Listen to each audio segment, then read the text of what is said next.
ঠিক আছে, চলো তোমাকে নিয়ে আইসক্রিম খাবো।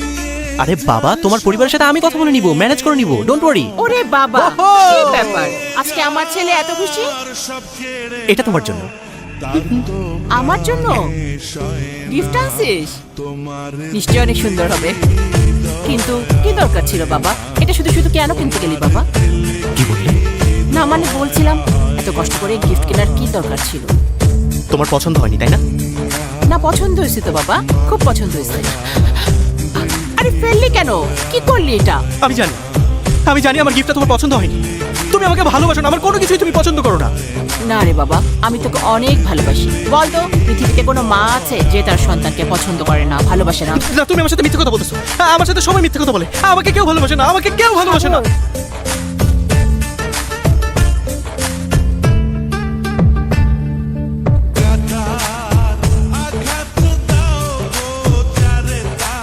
আমি গতকাল তোমাকে মেসেজ করেছি, দেখোনি তুমি? আজকে বিকালে আমাদের পার্কে দেখা করা কথা ছিল। আমি 2 ঘন্টা তোমার জন্য দাঁড়িয়েছিলাম, আর তুমি এইখানে দাঁড়িয়ে দাঁড়িয়ে ক্যারাম খেলছো। কি পেয়েছো তুমি? হ্যাঁ, কি পেয়েছো? মানে আমাকে সহজে পেয়ে গেছো বলে এখন আমার কোনো মূল্য নেই তোমার কাছে? আমার কথা, আমার সময়, কোনো কিছু গুরুত্ব নেই তোমার কাছে? আমি আমার পরিবারের কথা তোমাকে জানিয়েছিলাম, সবকিছু জানো তুমি। আমি কিভাবে বড় হয়েছি, কোন পরিস্থিতিতে বড় হয়েছি, আরে তুমি তো জানার পর তোমার মনে হলো এটা কোনো বিষয় না। আর সেদিন তুমি আমাকে কি বললে, এখানে ম্যানেজ করে কি আছে, সেই ব্যাপারে আজকে আমি তোমার সাথে কথা বলতে চাই। আর তুমি আজকে আমাকে ইগনোর করলে। তুমি আগের মতো নেই সাগর, তুমি বদলে গেছো। আর তোমার এই পরিবর্তনটাই না আমি আর মেনে নিতে পারছি না। সরি সাগর, সরি। আজকে এই মুহূর্তে এইখানে দাঁড়িয়ে আমি তোমার সঙ্গে ব্রেকআপ করছি।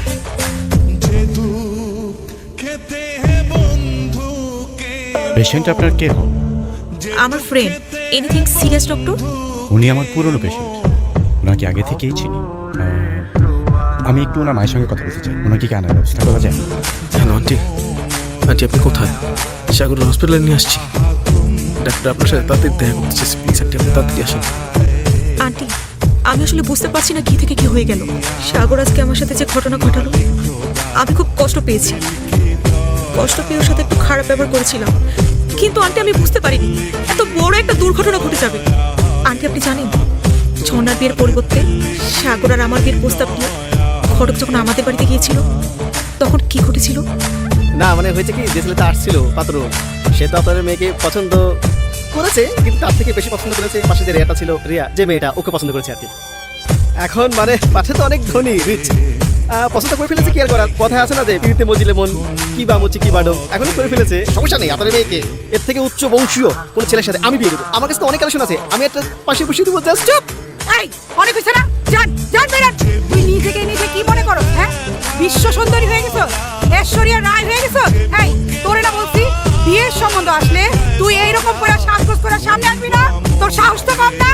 তুই আমার মেয়ের থেকে বেশি সুন্দরী। হ্যাঁ আম্মু, আরেকটা কথা, তুই আমার বাড়িতে থাকোস। হ্যাঁ ধরলাম তোর মামার বাড়ি, তাতে কি হয়েছে? আমার সংসার, আমার সংসারে থাকোস, আমার সংসারে থাক, আমারটা পরস, আবার আমার মায়ের বিয়ে ভাঙা দেয়। খবরদার, তুই যদি আবার বিয়ে সম্বন্ধ আসলে যদি সামনে আসো, তাইলে তোর একদিন আর আমার যে কদিন আছে সব সেই কদিন আমি তোর উপরে ছাড়ো। সেদিন মামা খুব প্রচন্ড রাগারাগি করেছিল, আমার সাথে খুব খারাপ ব্যবহার করেছিল, এমনকি আমাকে বাড়ি থেকে বেরও করে দিতে চেয়েছিল। এই সব বিষয় আমি সাগরকে জানিয়েছিলাম যে তোমার সাথে আমার প্রেম করা সম্ভব। সাগর সবকিছু জেনে বুঝেই আমার সঙ্গে সম্পর্কে জড়িয়েছিল, এমনকি আমাকে আশ্বাস দিয়েছিল যে আমার পরিবারকে যেভাবে ম্যানেজ করবে। কিন্তু এত গুরুত্বপূর্ণ একটা বিষয়ও ভুলে গেল। আমার কাছে খারাপ লাগবে না? আমি তোমার কষ্টটা বুঝতে পারছি মা। তুমি কি জানো সাগর তোমাকে কত ভালোবাসে? যখন ওর ভালোবাসাকে প্রত্যাখ্যান করে ফিরিয়ে দিয়েছিলে, তখন ও বাসায় এসে অনেক পাগলামি করত। আচ্ছা, তুমি ওকে ভালোবাসো না কেন? তুমি ওকে কেন ভালোবাসো না? তুমি কেন আমার ভালোবাসা বারবার প্রত্যাখ্যান করো? তুমি জানো না, আমার ভালোবাসা যদি কেউ প্রত্যাখ্যান করে আমি খুব কষ্ট পাই, আমার খুব খারাপ লাগে। তুমি কেন আমাকে বারবার ফিরিয়ে দাও? আমি বলো না, তুমি কেন আমাকে বারবার ফিরিয়ে দাও? আমি তো ভালোবাসি, আমি তোমাকে অনেক ভালোবাসি। তুমি না আমাকে ফিরিয়ে দিও না, আমাকে ফিরিয়ে দিও না, তুমি আমাকে একদম ফিরিয়ে দিও না। আমি তোমাকে ভালোবাসি, আমি তোমাকে অনেক ভালোবাসি, আমি সত্যি তোমাকে অনেক ভালোবাসি। তুমি কেন বোঝো না যে আমি তোমাকে ভালোবাসি? সাগরের একটা ভয়ঙ্কর রোগ আছে, ও 6 মাস পর্যন্ত মানসিকভাবে স্টেবল থাকতে পারে। 6 মাস পর পুরনো স্মৃতিগুলো আস্তে আস্তে ভুলতে শুরু করে। কি? অনেক ডক্টর দেখিয়েছি, অনেক ট্রিটমেন্ট করেছি, কোনোভাবেই ওকে পুরোপুরি সুস্থ করা যাচ্ছে না।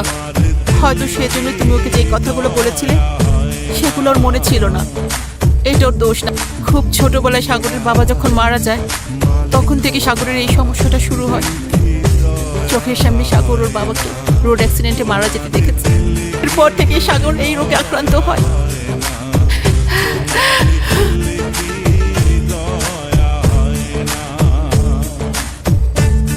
তুমি কি আমাকে চিনতে পেরেছো সাগর? আমি রিয়া, তোমার রিয়া। একটা সময় ছিল যখন আমাকে ছাড়া তোমার একটা দিনও কাটতো না, আর এখন নিয়তি আমাদেরকে এমন একটা জায়গায় এনে দাঁড় করিয়েছে যে তুমি আমাকে চিনতেই পারছো না আমি কে। আমাকে তুমি ক্ষমা করে দিও সাগর।